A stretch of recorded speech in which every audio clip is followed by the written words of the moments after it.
कर ली।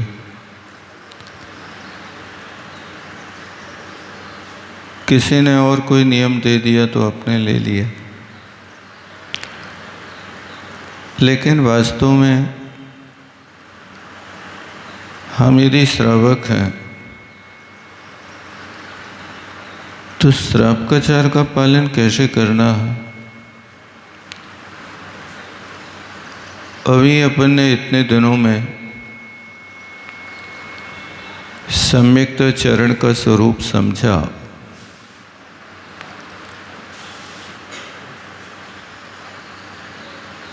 और कोशिश करना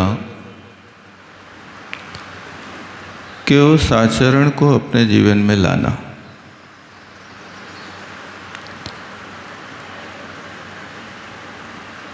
क्योंकि संसार के दुखों का त्याग तभी होता है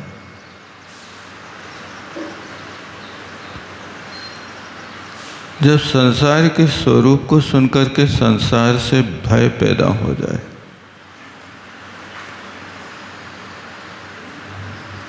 संसार के दुखों का कारण क्या है?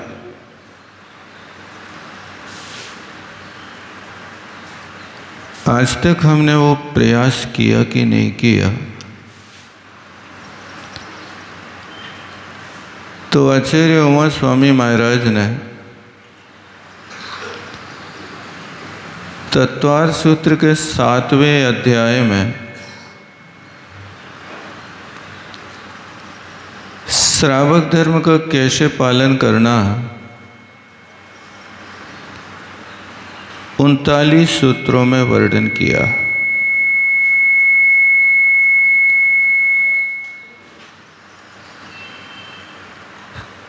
आचार्य समंतभद्र स्वामी ने श्रावक धर्म का पालन करने के लिए रत्नकर्ण श्रावकाचार में 150 श्लोकों में उल्लेख किया।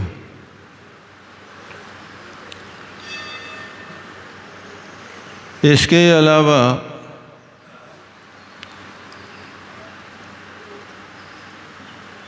आचार्यों ने आपके धर्म का पालन करने के लिए 35 श्रावकाचार लिखे। आपने कितने श्रावकाचार पढ़े भाई साहब?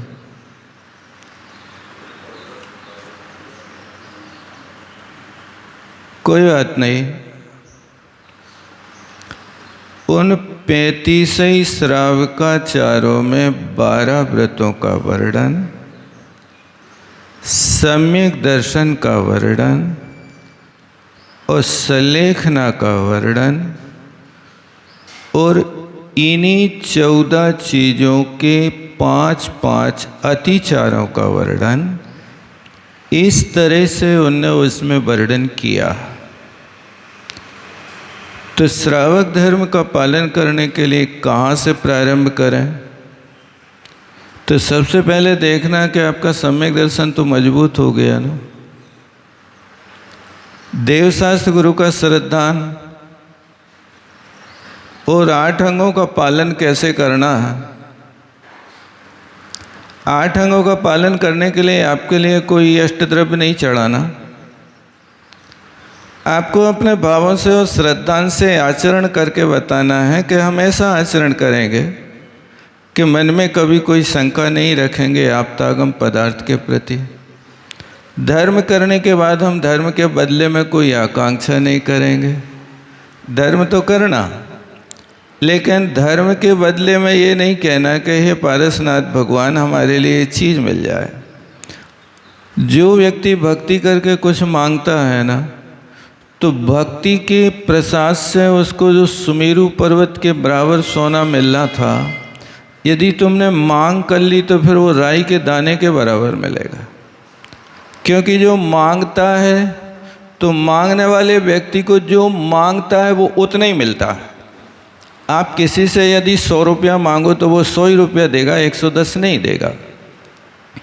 लेकिन बिना मांगे यदि आप कोई कार्य करोगे तो फिर आपके लिए भरपूर मिलेगा, जी भर के मिलेगा। जैसे मान लीजिए कि आप स्टेशन पर खड़े हैं और कुली की ज़रूरत है।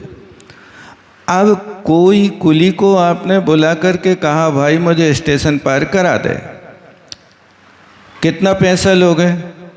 उस कुली ने कहा 50 रुपया।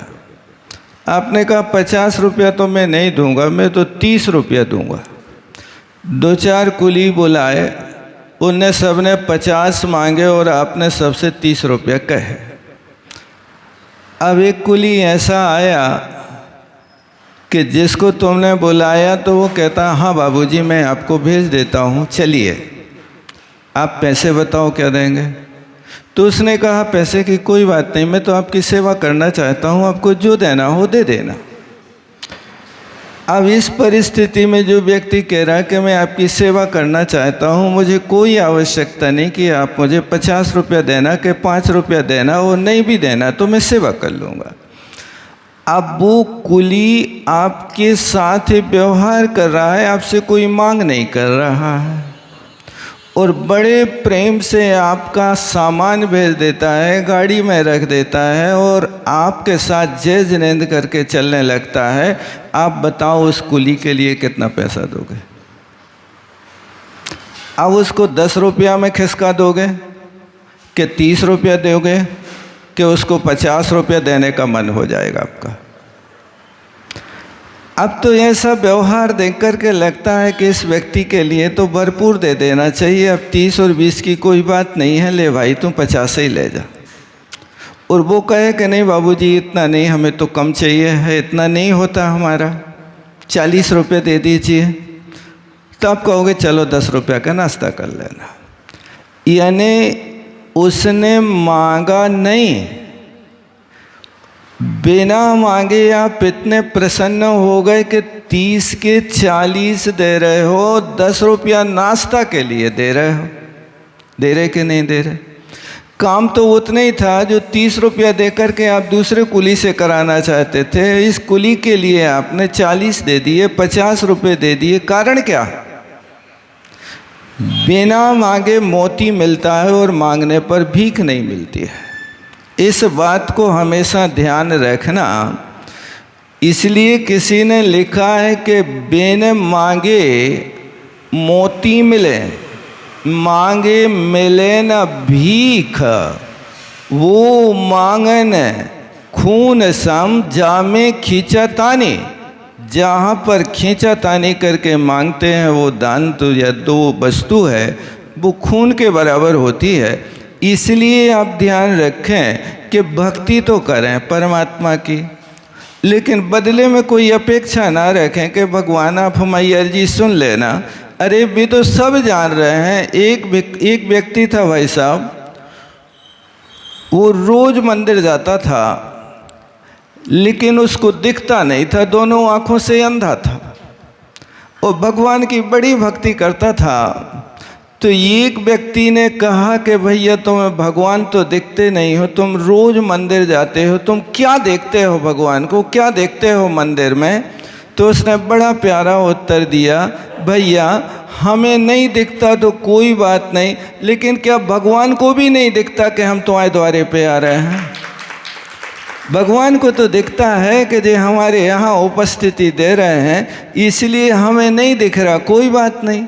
इसी तरह तुम नहीं मांगो, लेकिन बिना मांगे भगवान भी तो देख रहे हैं कि ये दुखिया लोग हैं, कर्म रूपी लुटेरों ने इनके ज्ञान धन को लूट लिया है, इसलिए ये भगवान की भक्ति करें तो इनके लिए सब कुछ मिलना चाहिए, और वे कर्म अपने आप शांत हो जाते हैं।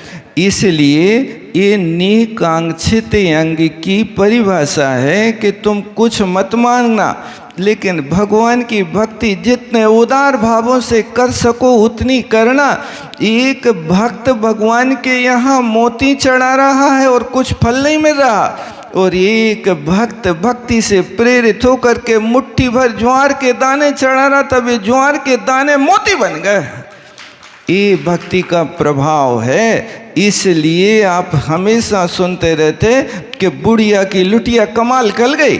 जहाँ बड़े बड़े सोने के घड़े, जहाँ 50-50 लीटर के पानी डाले, वहाँ पर भगवान बाहुबली की काया गीली नहीं भाई, लेकिन एक बुढ़िया ने एक लुटिया पानी डाला तो सिर से लेकर पैर तक मस्तकाभिषेक हो गया। ये भक्ति का प्रभाव है।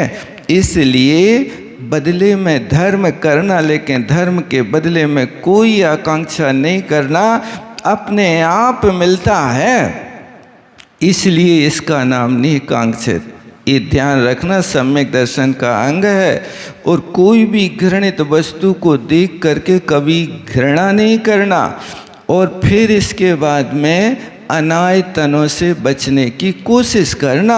अपने लिए तो देव, शास्त्र, गुरु वो तीन उनके उपासक, ये 6 आयतन कहलाते हैं। इन 6 आयतनों की हमेशा सेवा करना। इनके अलावा बस यही पंक्ति याद रखना, अन्यथा शरणम नास्ति, तुमेव शरणम, अन्यथा शरणम नास्ति। भगवान हमारे लिए और कोई शरण नहीं है।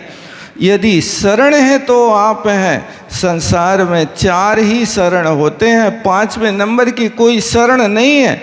लेकिन दुनिया कितनी भोली है कि इन 4 शरणों को छोड़ करके वो दुनिया को शरण मान रही। कोई घर को शरण मान रहा है, कोई माता पिता को शरण मान रहा, कोई पति को शरण मान रहा, कोई पत्नी को शरण मान रहा, कोई बेटों को शरण मान रहा है। भैया आप विचार तो करो कि तुम्हारी बुद्धि इनको शरण मान रही है। जी कितने दिन के साथी हैं, जबकि आप वहाँ रोज पढ़ते हो साथी सगा न कोई, साथी सगा न कोई, सब जग देखो छान, ये सब चीज़ें रोज पढ़ रहे हैं। लेकिन फिर भी अपने साथी के लिए आप खोजने के लिए जी जान से अपना समय गंवा रहे हो। और यहाँ 12 भावना पढ़ रहे, साथी सगा ना कोई। और यहाँ जीवन साथी के लाने तुम अपनी जिंदगी खो दे रहे हो, संकलेश में जा रहे हो। कितना विपरीत कार्य कर रहे हैं आप। संसार को बढ़ाने का काम कर रहे हैं कि संसार को घटाने का काम कर रहे हैं? क्या कर रहे हो सोचो तो आप। लेकिन दुनिया ऐसी ही है। दुनिया के बीच में रहोगे तो ये रागी लोग, मोही लोग यही कहेंगे कि तुम यही परिपाटी चलो, इसी रास्ते पे चलो, तुम इस रास्ते पे नहीं चलोगे तो तुम सुखी नहीं रह पाओगे। ऐसा लोग भड़काएंगे। लेकिन लोगों के बहकावे में मत रहना। लोग तो ऐसे हैं कि 2 ही पली तो डालो तेल, तुम नाचो हम देखें खेल। ये दुनिया दुरुंगी है, इसलिए इनसे बचने की कोशिश करना। तो ये अमूढ़ दृष्टि आदि ये 4 अंग तो आपको पालन करना है अपने मन से। और आगे के 4 अंगों का पालन करना आचरण करा के दूसरों के साथ और अपने साथ वो बुद्धि बनाना कि किसी के विषय में मुख से निंदा ना निकले। बार बार भगवान से प्रार्थना करना, हे परमात्मा दोष न सुनूं कान से, न दोष कहूँ जुबान से, भक्ति करूँ शान से, प्रार्थना भगवान से। बस हमारी तो यही प्रार्थना है, हे परमात्मा मैं कोई के दोष कान से ना सुनूं, चाहे जैसी स्थिति हो जाए। यदि कोई कान में आकर के सुनाने लगे तो तुम स्थान छोड़ के भाग जाओ। जैसे वो बच्चे को दवाई पिलाओ और वो नहीं पीता है तो मुंह इधर उधर घुमाता रहता है, नहीं पीने नहीं पीने। और ज़बरदस्ती माँ हाथ पैर पकड़ के दाब के उसको दवाई मुंह में डाल ही देवे तो वो मुंह के भीतर नहीं गुटकता, बाहर निकाल देता। करो तुम, हमें पकड़ तो ले, लेकिन हमारे मुंह को थोड़ी पकड़ ले, तुम क्या करोगे? ये जैसे वो बच्चा दवाई नहीं खाना तो वो बाहर निकाल देता है। इसी तरह तुम्हें दोष नहीं सुनना तो या तो तुम भागने की कोशिश करो, और यदि कोई सुना भी देवे तो तुम उस समय ऐसे बनो कि दोष सुनन में बहरे, दोष दर्शन में अंधे, दोष कहन में मूक बन जाओ। दोषों को सुनने के लिए बहरे हैं काकई, थोड़े जोर से कहो। अब वो जब तुमसे किए है जोर से सो दूसरों सुन ले सो उसकी इज्जत लुट जाए कि यार इनकी निंदा कर रहे थे, तुम इतने में भाग लिए हो, अपनी बात तो काम हो जाएगा? नहीं हो सकता। अरे भागने के लिए तो थोड़ा सा अपने लिए अवसर मिल जाए, बस इतने में काम हो जाए। एक बार की बात है कि राम और रावण को युद्ध चल रहा तो युद्ध में बड़े बड़े योद्धा पकड़े गए। अब ये स्थिति बनी कि आज के युद्ध में वहाँ से कुंभकर्ण का और यहाँ से हनुमान का सामना होना था। तो अब दोनों रणांगण में उतरे भाई साहब। अब ये रणांगण में गए तो इसी बीच में क्या हुआ कि दोनों लड़ते लड़ते कुंभकर्ण ने हनुमान को पकड़ लिया और काखरी में दबा लिया। भामंडल दूर से देख रहे हो तो कि यार अपनो शक्तिशाली योद्धा पकड़ गए, तो अब क्या करें। अब बाण मारते हैं तो कहीं मारे किसी को लग जाए किसी को, क्योंकि ये तो छाती से चिपकाए हैं पकड़े हैं। तो उस समय भामंडल ने एक अच्छी युक्ति सोची, ऐसे काम होगा। तो उनने एक बाण चलाया और कुंभकर्ण का अधोवस्त्र खिसका दिया। अब वो अधोवस्त्र जैसे ही उसका ढीला हुआ और नीचे के वस्त्र को संभालने लगा, इतने में तो हाथ ढीला हुआ सो हनुमान बाहर हो गए। अब बाहर हो गए, अब कौन माई को लाल है कि उनको पकड़ सके। ये युक्ति से काम करो कि तुम्हें बाहर होने हैं दूसरे की चपेट से, तो जहां थोड़ा सा उनने हाथ ढीला किया बाहर हो जाओ। इसी तरह तुम भी यदि कोई जबरदस्ती सुनाने लगे तो बहरा बनने, और बहरा बनने के बाद जोर जोर से 2-3 बार पूछने, थोड़ा जोर से कहो। जैसे वे पंडित जी लोग कहते ना, 51 रुपया की बोली लगे हो, तो वे कहें हम ऊंचा सुनत हैं। ऊंचा सुनत मतलब 51 की बात नहीं सुने, 51,000 लगाओ तो सुनत हैं।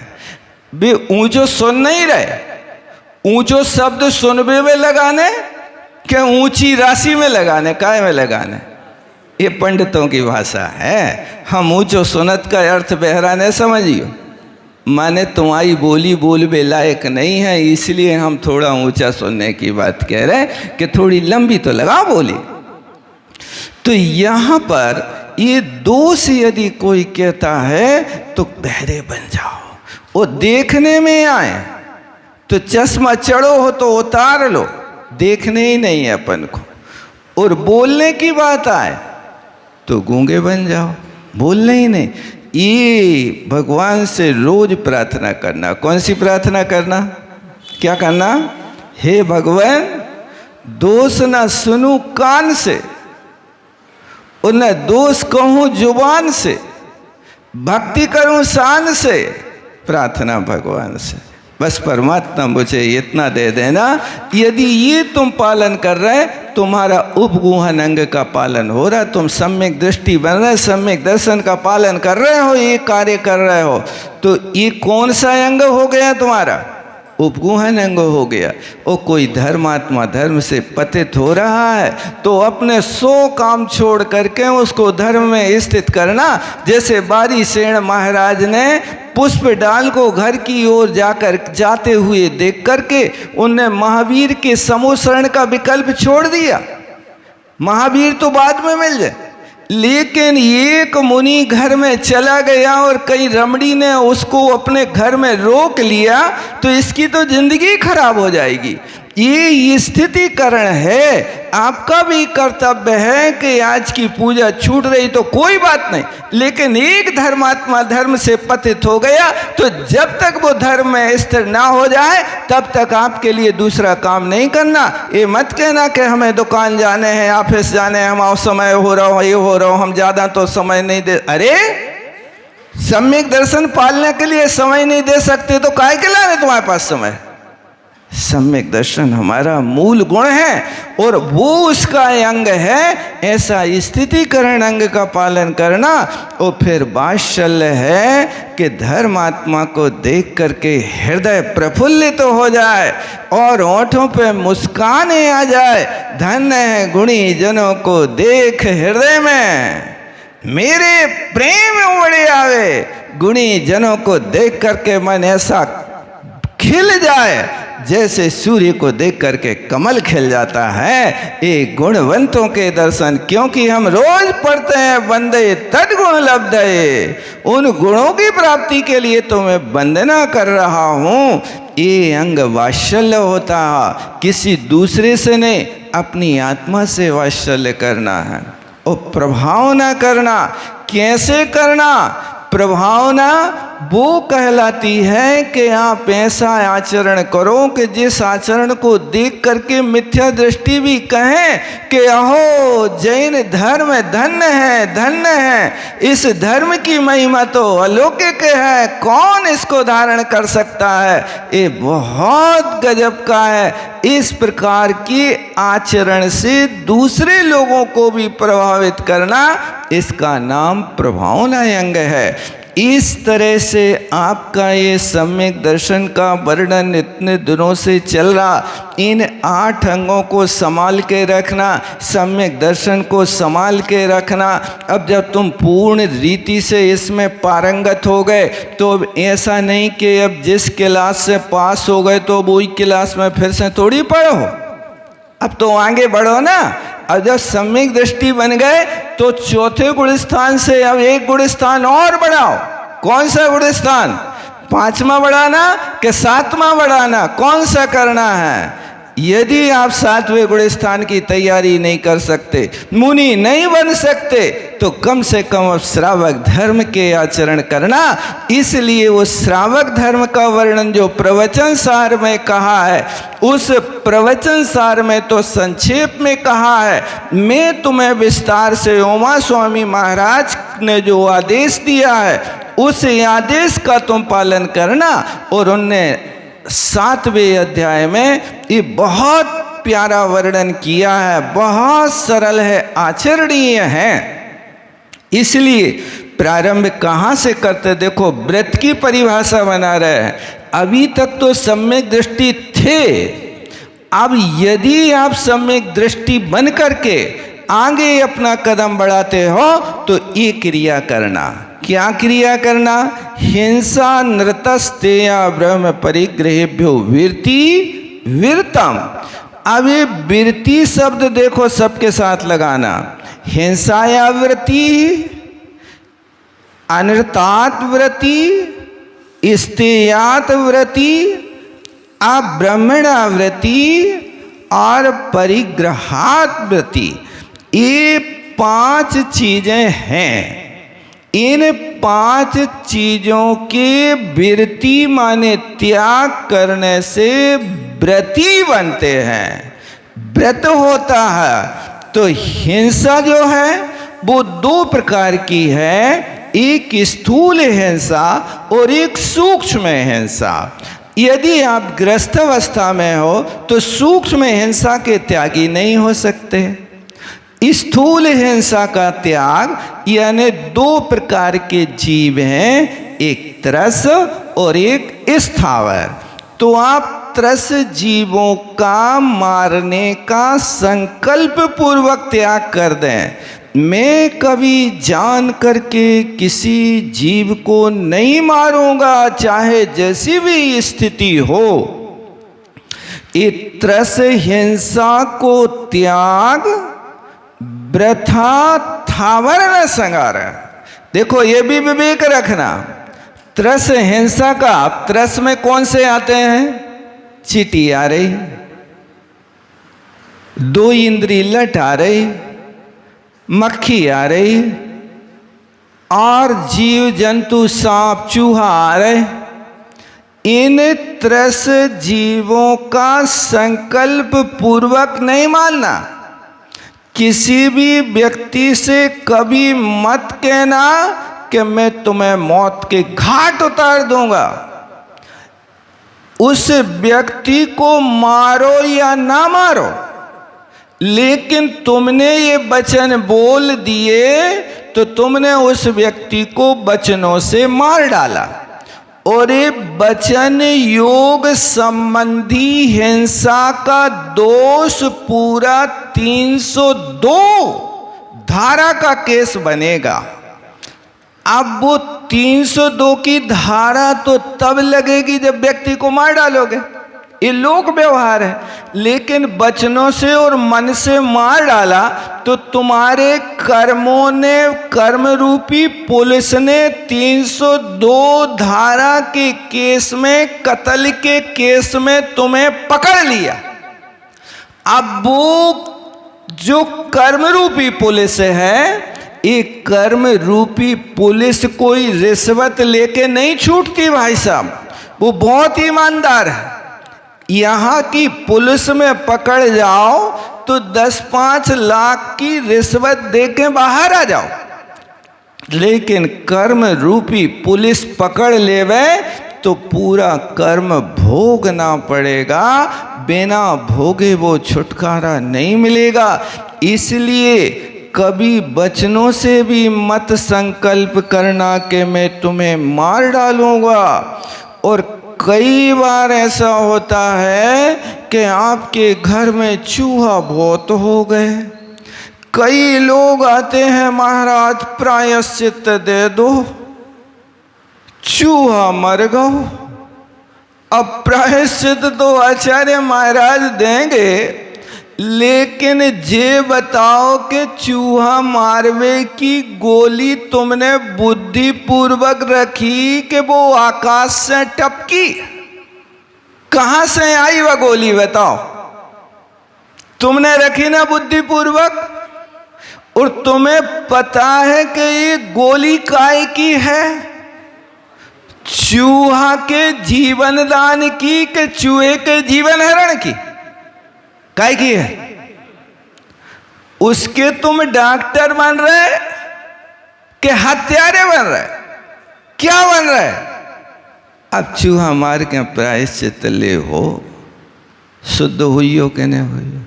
रोज को काम के एक दिन को काम, एक दिन में सब साफ कर दो तो क्या करें? घर में तो रहना है, घर में रहना है तो उनके साथ वो व्यवहार करो कि जैनी नीति है, सांप मरे न लाठी टूटे।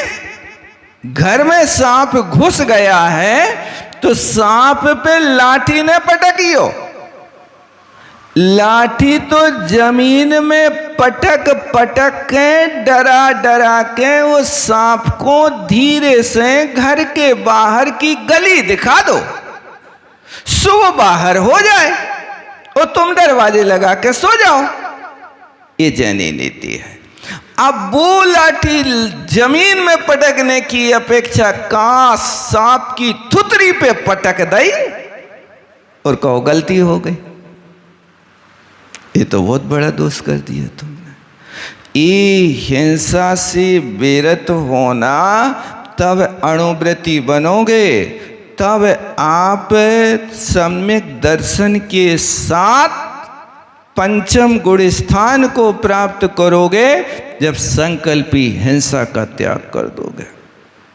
किसी के साथ मारने काटने के शब्द का भी त्याग कर दिया जाता है। ऐसे शब्द भी हिंसावर्धक होते हैं। ये हिंसा का त्याग करना तो त्रस हिंसा का त्याग करना। किसी भी त्रस जीव को जहां चिटियां चल रही हो, अब उनके ऊपर तुमने लक्ष्मण रेखा कर दी और वे लक्ष्मण रेखा पे आई और बस प्राण गए, बच नहीं सकते। नाम ही उसका लक्ष्मण रेखा का उल्लंघन होगा, सीता बच नहीं पाएगी, लुटेरे ले जाएंगे। इसी तरह तुमने जो लक्ष्मण रेखा लगाई वो अहिंसा धर्म लुट जाएगा, बचेगा नहीं। अब क्या करें? बस विवेक से अपना काम करो। विवेक होगा तो जहां पर जिस कारण से जीव उत्पत्ति हुई है उस कारण को खोजना। कि तुमने केला खा के छिलका होता ही डाल दे, गन्ना चूस के गन्ना को छिलका वहीं डाल दिया।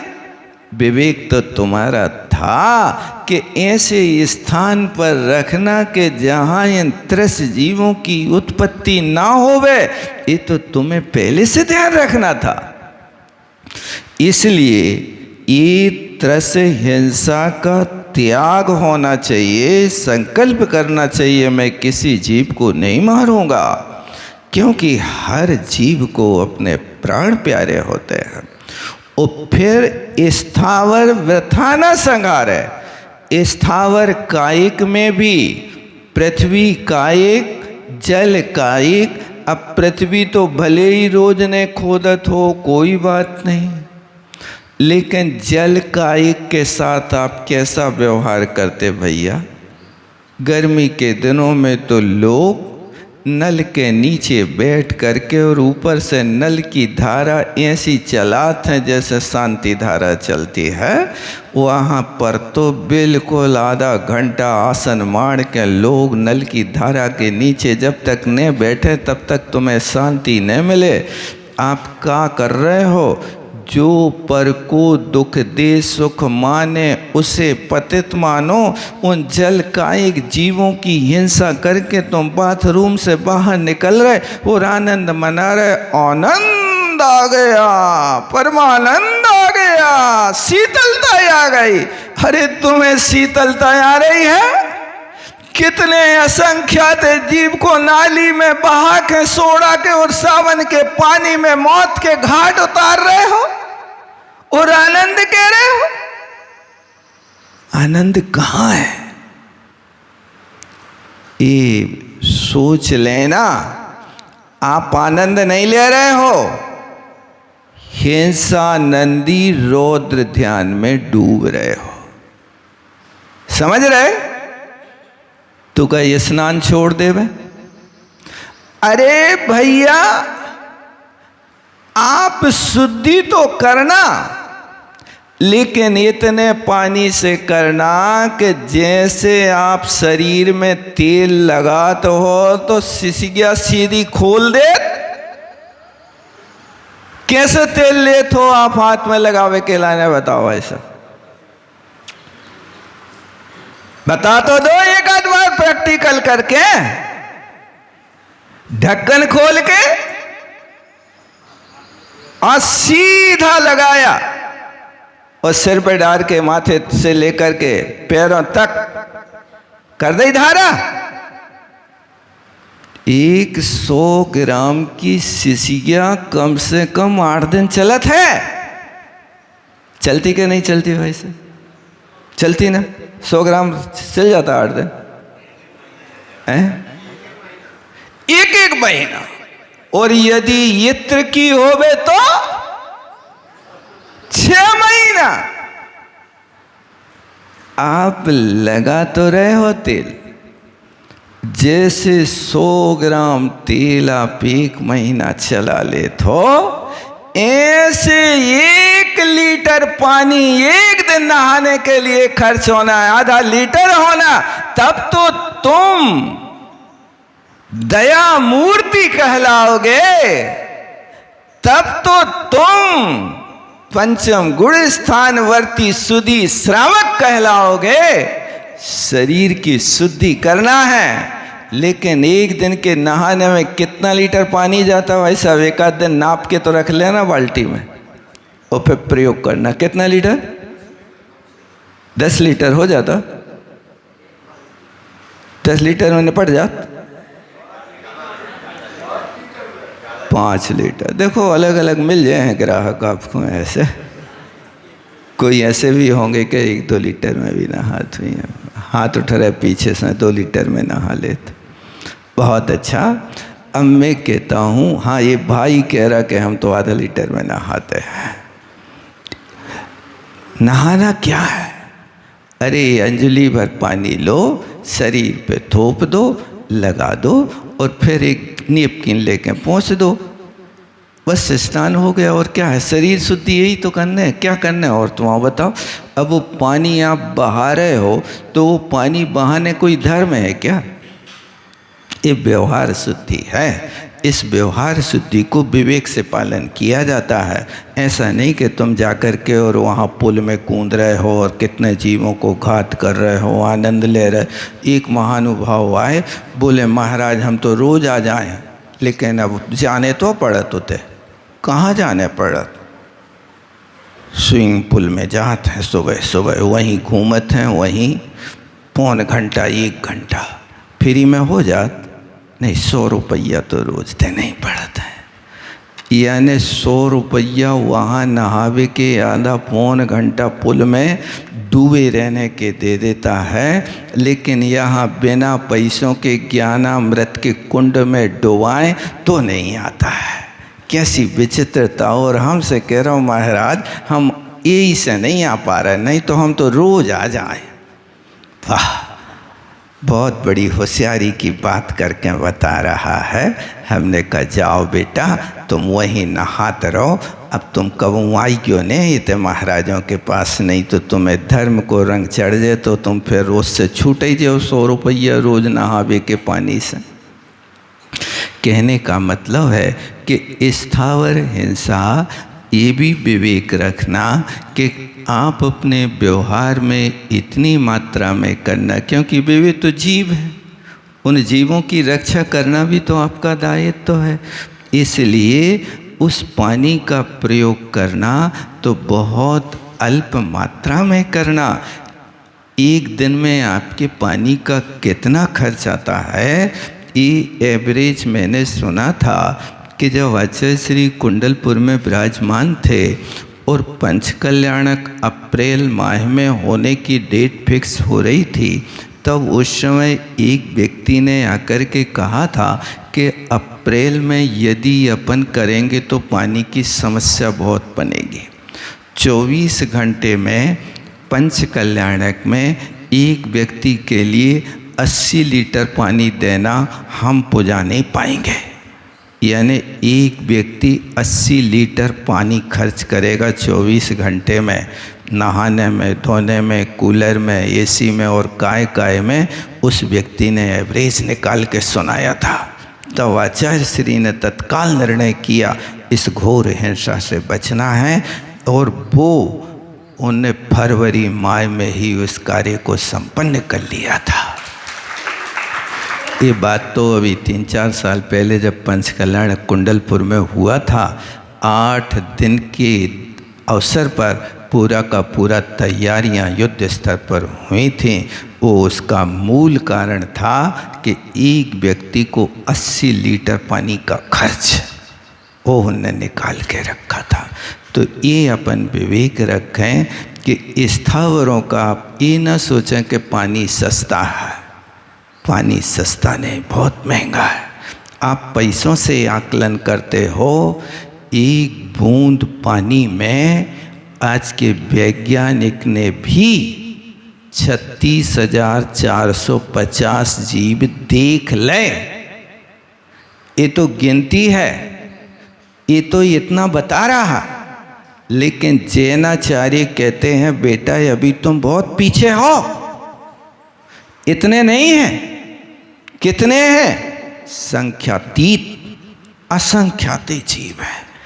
इसलिए वो एक बूंद पानी की कीमत ऐसी करो, कैसी करो कि जैसे एक बूंद घी जमीन में गिर जाए तो बताओ क्या करता आप लोग, ईमानदारी से बताना। वो एक बूंद घी जमीन में गिरा है तो पड़ा रहता है कि बड़े प्रेम से समेट के उंगलिया से, कपड़ा से नहीं, उंगलिया से, और वो घी उत्त मांग में लगा देते हो, और कोई देख ले कहे अरे जमीन में पड़ा लगा रहा, इतना कंजूस नहीं। तुम कहते रहना कंजूस है, लेकिन उस एक बूंद घी को हम व्यर्थ नहीं बर्बाद करेंगे। उसको उठा के लोग बड़े प्रेम से माथे पे गंधोदक से भी ज्यादा प्रेम से लगाते, भक्ति से लगाते, नहीं लगाते। अब एक बूंद पानी जमीन में गिर जाए तो बताओ तुम्हारी क्या वैल्यू उस पानी के। कोई पश्चाताप होता क्या? एक बूंद घी में कितने जीव हैं भाई साहब, बता सकते कितना है? एक बूंद घी में कितने जीव होंगे?